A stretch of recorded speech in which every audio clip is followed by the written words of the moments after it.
Welcome to the show, everyone. Today's guest is a good friend of mine as well as a mentor of mine over the last couple of years. His name is Zion Kim.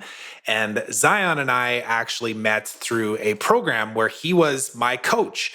And it was at a time in my life that I actually had no idea what was about to go down. But if you know anything about my story, you know that back in 2018, I had kind of hit a wall with my business. I was very successful in selling online courses. We had like 26,000 people go through our trainings. You know, it was a high six-figure business. And I went to a mastermind in San Diego. I took out a loan of $100,000 before going there, saying like, okay, I'm going to invest in some mentorship to help me shift my business and really change the trajectory of what I was doing to create more impact, right? It wasn't just about the money. It was about creating impact on the people that we were serving. So anyways, I joined this program. Zion ended up becoming my coach. About 3 weeks later, our son was born, Bodhi. And of course, he came 4 months early. He was just over a pound when he was born, just barely survived. I had every opportunity to go back to Zion and to Scott, in this case, who was his business partner at the time, and say, guys, I need my money back. I need to get out of the program. And I chose not to do it. And it wasn't just because of my own internal, like, I'm going to push through. It was because of the people I was surrounding myself with. And Zion was an incredibly important piece of that. So number one, he just holds a very special place in my heart. But secondly, though, is that, over the last like 3 years or so, I've seen Zion evolve as a leader himself too. And like, he was very like inspirational and powerful in the way that he coached when I first met him. But I saw him go through this journey in his own personal life and in his businesses where, he continued to kind of level up with his business acumen and just the companies that he was building. And his personal life, there was a few areas that he was struggling in. And there was also some elements of some shame and some guilt that was coming in. And he just published a video, which I'll link up down in the show notes, that really spoke about that story and the journey that he was on from basically the time that I met him to pretty much right now. And this interview is really diving a little bit deeper into that, and specifically around that guilt and that shame that he had about losing a child, so having a miscarriage, and just what came up for him in that experience and how he's now taken that and used that to be part of his strength, knowing that he's gone through the messy journey. He will continue to go through a messy journey because we all do, but it's just really inspiring to hear from his words. And I think you're really going to enjoy this interview. And I encourage you to go and check out Zion too. I'll make sure that I link up all the ways to be able to connect with him online, consume his information, because he's just one of those lights in this world that you don't even know that you need a coach like this until you start working with a coach like this. So high praise for this man. I think you're going to really enjoy this. Let's go give it a listen.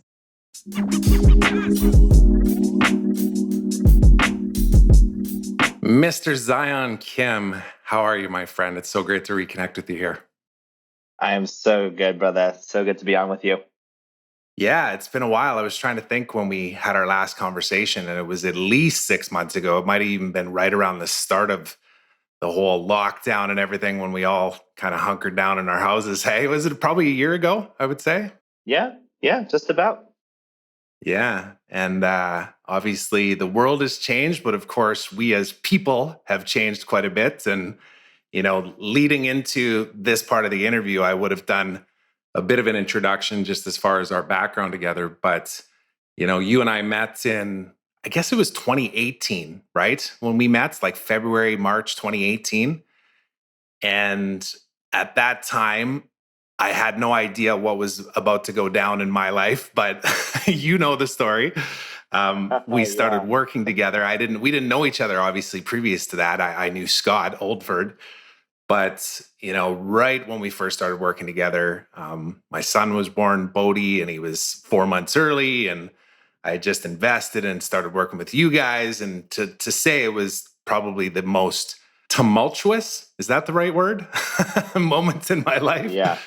Would probably be an understatement, But you've played a big part in, just that journey that I had at that time, and then even just, leading to today, our friendship and And even though we don't talk that often, you've got a special place in my heart, man. So I wanted to have a great conversation with you and just share your story a little bit here. And there's a few specific things that I want to share about that. So, as I mentioned to you, I just want to have a vulnerable, honest conversation, and I appreciate everything that you do. So thanks again so much for being here, man.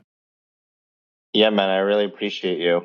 No, and working with you at that time was extraordinarily inspiring for me because you would hop on our call, then you would go straight to the hospital, and Yeah. you would swap right into the father role, and you were always so. I mean, you were just nestled right into the unknown, right? Each and every day, and you had no idea what was coming for you, both on the business side and the personal side. So I feel that you just did such an incredible job of really surrendering into your life because you really had no other choice. Yeah, and it was so beautiful to see you in that space because every day that you showed up was just with such an incredible amount of grace for yourself and for the world, and you're just welcoming everything and just taking it full on. So I just want to share that with you as well. Well, I appreciate that. And anybody listening and watching, let me tell you the reality though, too. I showed up to every call a little bit freaked out, a little bit panicky, a little bit questioning everything that I was doing. And I think the one thing as a coach that you gave me was just the space to be able to know that I was exactly where I was supposed to be and that I was on the right path, even if I didn't understand what the next step was. It was just kind of like, trust the process, man. Keep moving forward, like take the steps. And, at that time, obviously you guys, you and Scott had teamed up and launched that business. And over the part of that, next year, you guys grew quite a substantial business and were impacting a lot of very high level entrepreneurs, and the reason why I really wanted to talk to you here today, because I know there's probably 50 different topics I could spin off here and chat with you about, but you shared a video recently, which I'll link up in the show notes of this interview as well. But it was really one that just kind of told a really vulnerable, honest story about your own journey to get to where you are here today. And related specifically to what we were just talking about, you actually mentioned in there this guilt and this shame that you felt in 2019. And I remember when you told me that you were expecting with your partner a baby, and I remember, you had a brave face, but there was definitely something that was, there was, I don't know if it was fear or if it was or what it was, but what you spoke about in that video, I think, first of all, was very brave to just say out loud. And it really opened up a lot for me too.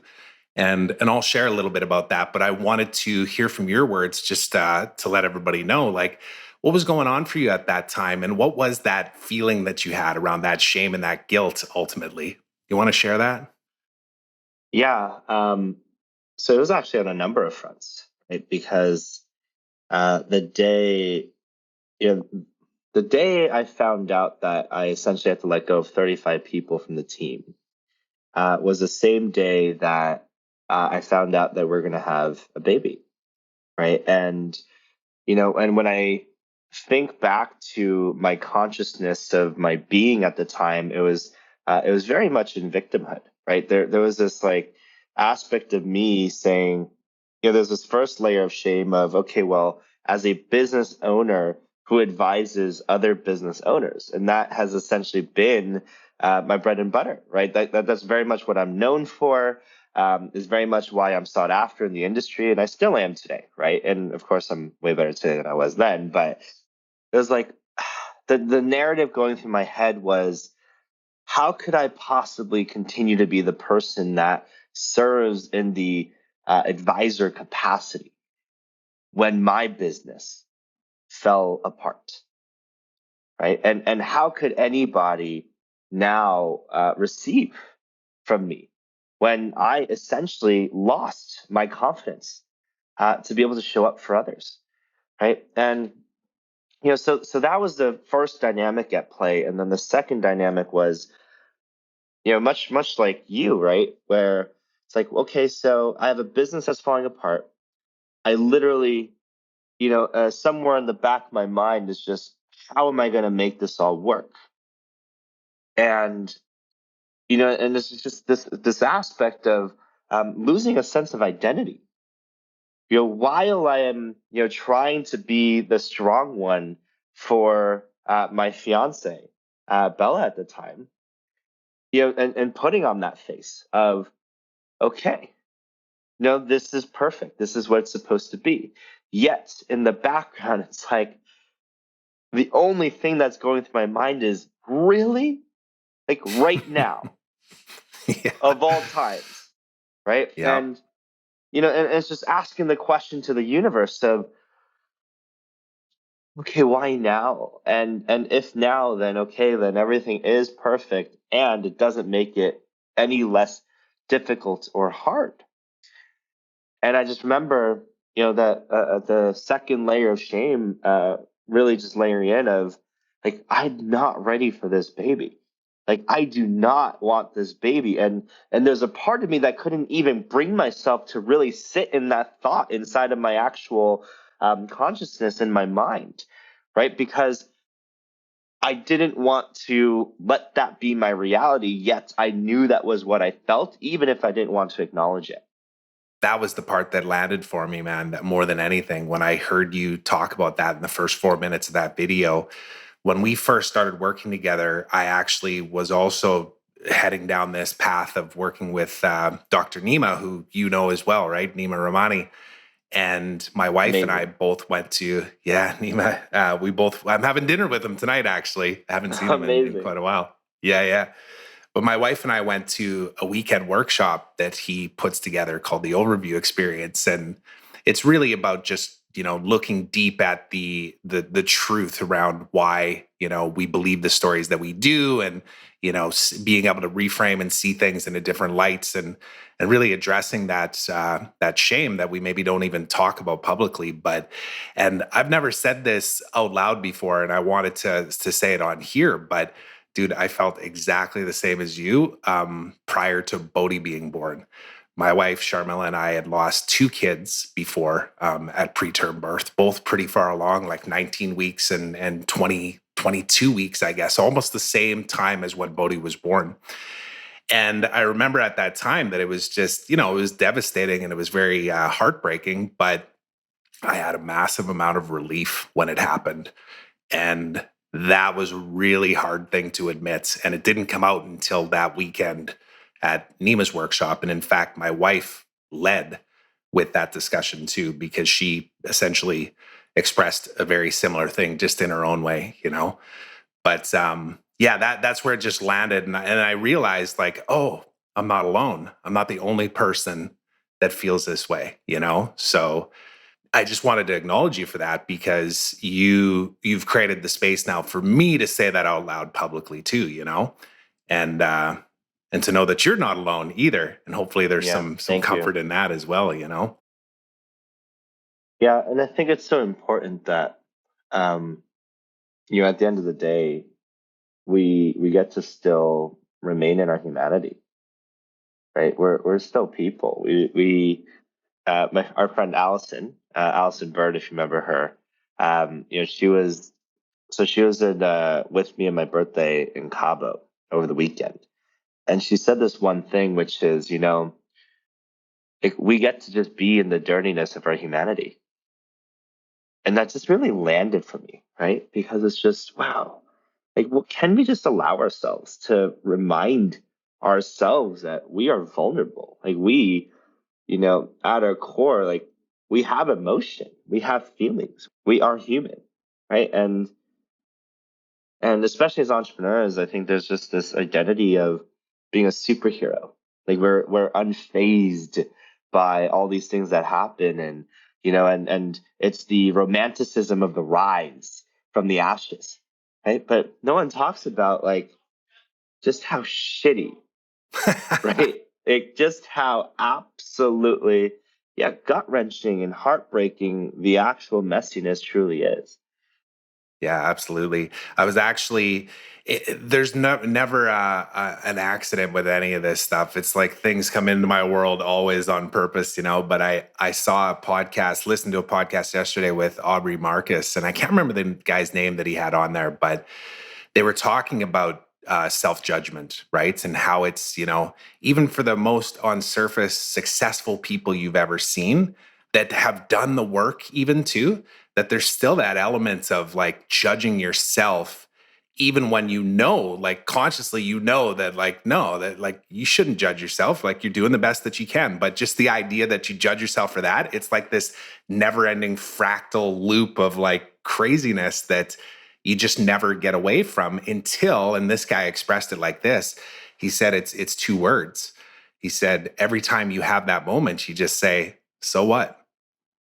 And then he stopped, right? And you just kind of let it land for a second. You're like, yeah, so what? Right? So I'm human. So I made a mistake. So I screwed up. So whatever the case might be, right? And I thought that was pretty powerful. And it was actually the first time I'd ever heard that. And it's really about forgiveness, isn't it? Well, it's forgiveness, and when it comes to the emotions and the feeling, it's just allowing yourself to be in the acceptance of that's what's coming up for you in that moment, right? That's what you're feeling. That's just where you're at, right? And there's nothing wrong with it. Because the moment that we layer in the judgment and we layer in the level of shame and we say, I'm not supposed to be, or I shouldn't be saying this, or I shouldn't be thinking this, you know, then it really robs you from just being present from it. And then, even worse, it ends up getting stuck inside of you because it has no outlet for actual expression. And I think that, the more and more that, folks like ourselves get to be in the conversation of, well, hey, this is what's real. Like, this is what's present. And there's nothing wrong with it because it just happens to be our reality. And, and what most people will start to realize is, when I shared something like that, it opened up a pathway for you, right? And most people will realize just how close we actually are if we start to air, what we consider the dirty laundry. But when we start to really surface that and share it, it's like, wow, like I'm actually not alone in this, right? I'm not, humans think that we're all these special, unique snowflakes and that we're the only ones that have experienced XYZ thing. But when you start to realize that we're so connected in our experiences, especially the ones that bring us the deepest levels of shame, right? And that's the amazing thing about shame is it only has power over us when we don't want to share it. And the moment that it's seen and it's out there, then the shame starts to get released and it becomes this amazingly cathartic experience for people.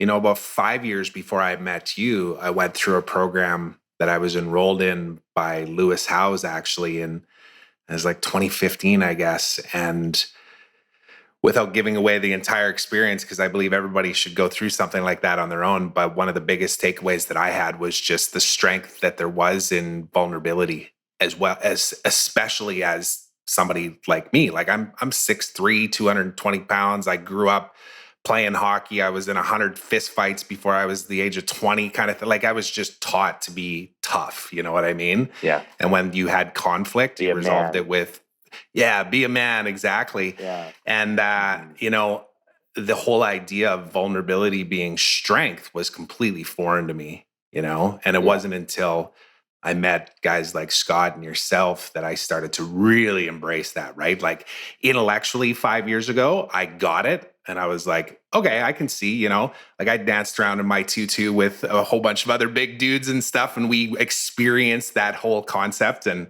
all that, but I didn't really put it to practice. And it was that fear, really. It was that fear of actually taking the leap and telling the truth. And man, you know, like that's what I mentioned to you as to why I've decided to do this podcast too, is to like just be able to speak the truth about this stuff. And ultimately, you know, a big driver for me is I've got two boys that are 3 and 4 now, and they look at exactly what I do, not necessarily what I say, as the example of what it means to be a man, you know, and what it means to be happy ultimately.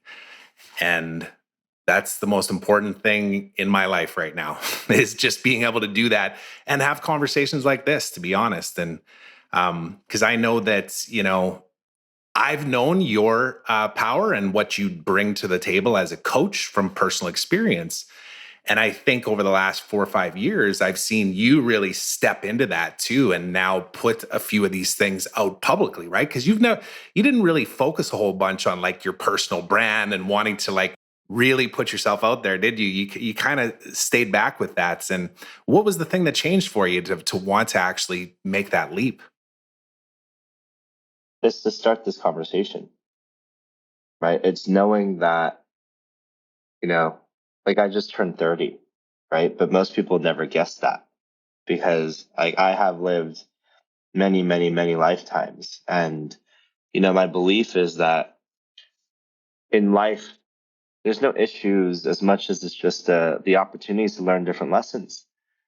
And I've learned a lot of lessons. And, if I can share those lessons and really save people from some of the turmoil, right? So that they can receive it with a lot more ease, with a lot more grace in their life, with more joy if they can circumvent it, because because I already did.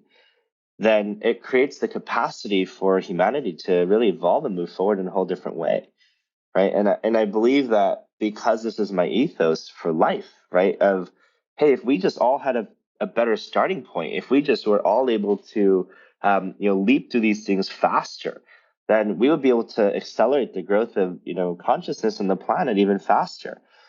In that narrative, there's an opportunity for me just to get into integrity with that part of myself, right? Because if I'm not showing up, if I'm not really going first, and I'm not really sharing, then can I really be happy as the type of leader that I'm showing up as, right? So yes, and there's an aspect of knowing that this isn't it for me, right? That there is more, right? That hey, I've done a great job being behind the scenes, but as you know, I'm not really a behind the scenes kind of guy, right? No, no, exactly. Yeah, there's a message to share there. I'm actually just looking at your Facebook page right now, and there's a guy that's being coached by you right now who said, just got off another amazing call with my mentor, Zion, who said, success doesn't take time, it takes courage. And that's kind of speaking to that, right? It's like, and I can relate to this totally, right? Because I came into your world looking for the magic pill. I was looking for that thing that was like, dude, just tell me the right type of launch sequence and the funnel to build and which content and what types and all that. And I'll go do it. Like I'm good at what I do. To just give me the formula, And it had nothing to do with any of that stuff. I had to get out of my own damn way in order to allow those skills to actually really shine, right? Because I had spent my decade, my 10,000 hours to get really good at what I did, but I wasn't able to break through until I was able to sit in the unknown and be comfortable, right? It's and that's a tough place for a lot of entrepreneurs, especially, isn't it? Yeah, and you did, right? And that was the most beautiful part, right? Is like you already had all the answers, right? And Yeah. that's just a reminder for the people that are listening, right? Is what if you already had the answers? What if we could just tap into your mastery? What if we could just really cultivate your resourcefulness, right? And that's really the work that we did together, was a reminder of who you already were. You didn't need me to walk you through your launch sequence. It's like, hey, look, like what Yeah. you have here is actually dope. Like it's Yeah. totally gonna work. And you're like, so you think I should just like do this webinar then? It's like, yeah, I think you totally should. And then Yep. right, and then you started nailing it, and then you're at this floor, right, at this ceiling for such a long time, and then you just cracked the ceiling, and that became your new floor, and then you're just like, well, how do you now go back to that, Yeah. right? Like man, dude, I remember when you hit your first $100,000 month. It's like, well, how did Yeah. that feel? It's like, wow, a lot easier than I thought, right? Yeah. Yeah. Totally. And I don't have it in front of me, but I actually have a Zion Kim quote on the wall because I remember, dude, you, I think it was at one of the live masterminds that you and Scott did with Project Nuclear, where, and this isn't the exact things you said, but essentially it was like in sales, you're either getting bought into the limited beliefs and the smallness of somebody, or you're enrolling them into the greatest version of themselves and possibility. Essentially, that was kind of the context of it, right? Yeah, and the bigness of who they can become. Right. Yeah.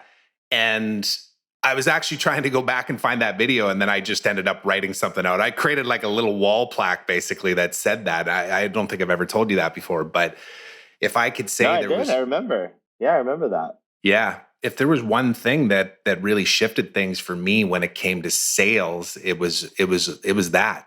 It was about the enrollment conversation, and then even just looking back and realizing how many times I did buy into people's stories of what happened in the past and why it didn't work, and all the baggage and the stories they were bringing with them and the beliefs that were just holding them back, right? And that's what you're alluding to here, is that I had to go through that in order to become a better mentor and a coach myself, just like you had to go through what you've gone through the last couple of years to come out the other end to be who you are right now.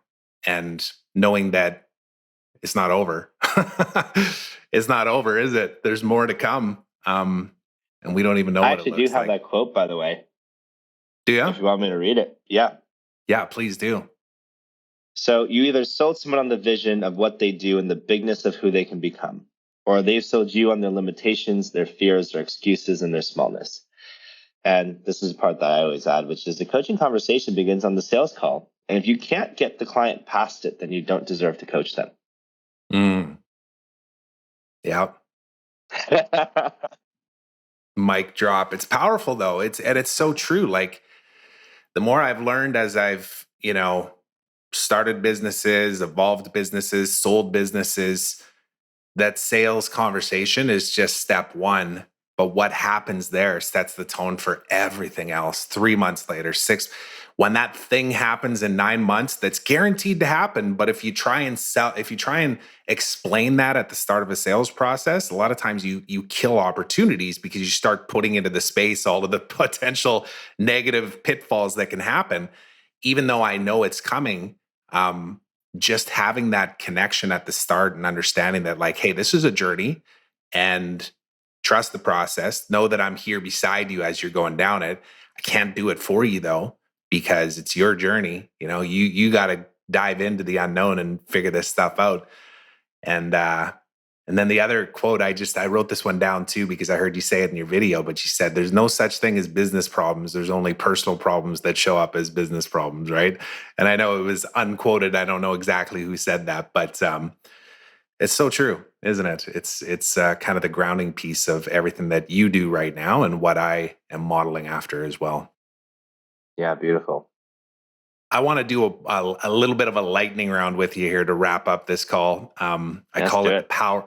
Yeah, I call it the power of one. Don't feel like you have to just give one word answers. It's really more rooted around this, which is a book that I read, The One Thing, that's been pretty instrumental just in being focused and having clarity on that one thing. So that's the theme here. All right. So first question is, what is one, or who is one person or mentor that has been the most influential in your life all time? So you can go back as far as childhood if you'd like. I want to say it's actually by Charlie Patel. He, I don't know how much detail you want, but he literally sat me down for years and literally read every single email I ever sent out, drilled project management into me when it's certainly not in my DNA. And well, the one thing he said to me was, "Hey Zion, your network today is going to be your network 10 years from now. And what do you want people to say about you when you're not in the room?" And that got me so hard because I knew at the time they were not very nice things. Mm, And it completely changed the trajectory of everything for me. yep. Integrity, right? It's the idea of like be the man that you would be if nobody was looking. Um, it's so true. It's just change. I've got sticker on my computer to remind myself, be accountable to your greatest self. It's literally that reminder of like, who cares what you're trying to prove to somebody else? It's like, you got to do it for you, right? Yeah, that's why I Cool. shaved my head. Yeah. Do you want to share what that experience was all Yeah. about? I gave myself a challenge for 90 days to basically put a piece of content up for every day. And my consequence was to shave all my facial hair and to shave off all my head. No kidding. Yeah, and I'd actually delegated the task at some point. So I was like, technically I had a post that went up every single day. And then, it just came into my space because my intention for this new year is for me to be all in. Mm. And it came back into my awareness, and I just knew that this was something that I was out of alignment, out of integrity with. And I said, I get myself back into integrity here. So as soon as I got back to Austin, I shaved everything. Nice. Nice. Yeah. Yeah. So I can, because it's a thing that no one would have ever known but me. Yep. But I knew. That's exactly what we were just talking about, right? So Exactly. cool. Well, I appreciate you sharing that. And I'm sure it'll come. I don't think you've actually said that publicly. And by the time this goes live, you probably would have already done that. But it's still interesting to hear the story behind that. Cool. So the second question, who is one person or mentor that you would feel is the most influential in your life right now? Yeah, let's say it's probably my coaches, Marla and Julian. So I was actually their business coach, and they have radically and fundamentally shifted the way that I relate to myself in the world in ways that I've never thought were even possible. And I just remember, and I'll share this with the audience, that she told me before we started our coaching together, it's like, Zion, like, you deserve to experience the deepest levels of joy in your lifetime because it's your birthright as a human just because you were born. Mm-hmm. And I know that this is possible for you inside of your lifetime. And I want to make that possible for you. And man, and I didn't know, right? I didn't know what was actually available to me. And it just completely radically just, I could cry thinking about it, of just how much it's just shifted my paradigm and my reality of how I live. Awesome. It's really great to hear that too from a person in a position of leadership that they don't see always just the people, quote unquote, above them as being influential as mentors, right? It's that, Father's Day just passed, and there was a lot of conversation around like you don't have to be a dad to be a father figure in somebody's life and to create impact. And it's the same thing with leadership, isn't it? Absolutely. Excellent. What is one philanthropic cause that means the most to you and why? So I don't actually subscribe to a lot of philanthropy because I believe that it's my work in itself has a lot of impact on the world, period. However, if I was going to choose anything, um, right now it'd probably be between like hunger causes, because I just know what it's like to not be able to eat, and soil regeneration for the sustainability of our future foods. Because we're farming very unsustainably right now, and we're not taking, um, and we're not doing a great job of composting and reintroducing the nutrients back to the soil. And I think that's one of the biggest things. So that one kind of ties them together, right? So it's one of the biggest things for food sustainability for the planet right now, and I think it's extraordinarily important. Yeah, that's an interesting question that I asked because I was asked that question by Danielle Grant, who's your mindset mentor. She asked me the question. And I remember in the moment feeling again that shame and guilt because I was like, nothing. like I don't. I feel like what I'm doing is actually what I'm doing to give back, and how I'm showing up. And she actually said to me, even $5 can go a long ways financially to the right types of causes. And it just got me thinking, right? But there's so Well, many to the ways to right types define of that. causes, to the right types of organizations, to people, so many organizations out there are not, right? So Yeah, yeah. And for me, what came up was I had been saying since Bodhi was born that I wanted to give back to the children's hospitals, and it was just something that I kept putting off and saying like, yeah, no, eventually, when I got more money and stuff. And the next day I went and just set up a recurring payments as something to take a step in that direction. there So you go. yeah, it was just so that's why I like asking that question. And I find a lot of entrepreneurs actually have a very similar answer to that because they know that like how they show up and the impact they can create on other people is what they're doing to be philanthropic because it just has a ripple effect, right? So it's always interesting to hear the answers. What is the one thing you are most grateful for right now? Honestly, just because I did um, have a lot of reflection because I just turned 30. It's my new year. Yep. I'd say the thing that I'm most grateful for is who I've become. I'm proud that I just made it here because I most certainly didn't think that I would. And in that, I'm just very proud of the man that I've become. And, I'm just so grateful that I have all my needs taken care of. And it's not even a concern anymore. And, and I know you and I both know what that's like to worry about the bills and worry about how can I afford this and buy this and can I actually live here and do this and just not having that thought, right, is an incredible place to be. Yep. Amazing. What is one thing you are most curious about right now and exploring to learn more about? The thing that I'm most curious about is the unknown and the magic that continues to unfold for me each and every moment and each and every day. And just being in full collaboration and surrender to the universe of just the absolute awe and delight that's available for me.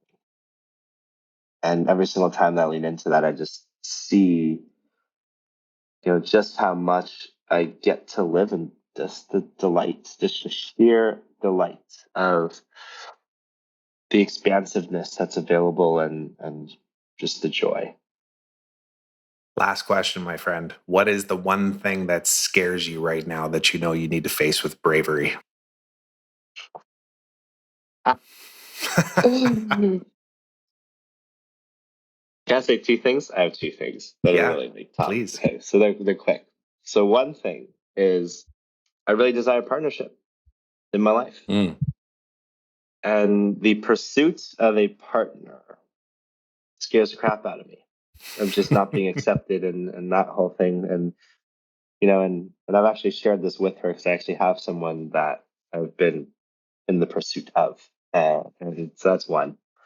And the second thing is just, I feel like I'm less scared of it, honestly, but it's really just stepping into putting my message out into the world.